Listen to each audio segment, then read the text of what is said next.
എടാ ഈ ഇതൊന്ന് വലിച്ചു നോക്കും, ഇത് അടിപൊളി സാധനമാണ്. ഇതൊക്കെ അടിച്ചാലല്ലേ ഒന്ന് പവറായിട്ട് നിൽക്കാൻ പറ്റുള്ളൂ. ഇതൊക്കെ എല്ലാവരും യൂസ് ചെയ്യുന്ന സാധനമാണ്. നിനക്കെന്താ യൂസ് ചെയ്താല്? ഇതൊക്കെ എല്ലാവരും യൂസ് ചെയ്യുന്ന സാധനം.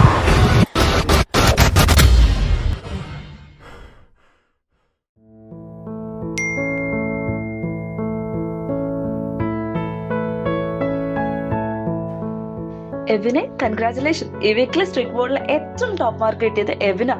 Keep it up. ഇനി വിട്ടുകളയാൻ പാടില്ല. നെക്സ്റ്റ് ടേം എക്സാമിനേഷനും നമ്മൾ അതേപോലെ തന്നെ ഉഷാറാക്കണം കേട്ടോ. എന്താവശ്യം ഉണ്ടെങ്കിലും മെന്ററിനെ വിളിച്ചാൽ മതി. യൂണിറ്റ് ഫണ്ടൊക്കെ കഴിഞ്ഞില്ലേ? റിവിഷനൊക്കെ സ്റ്റാർട്ട് ചെയ്തോ?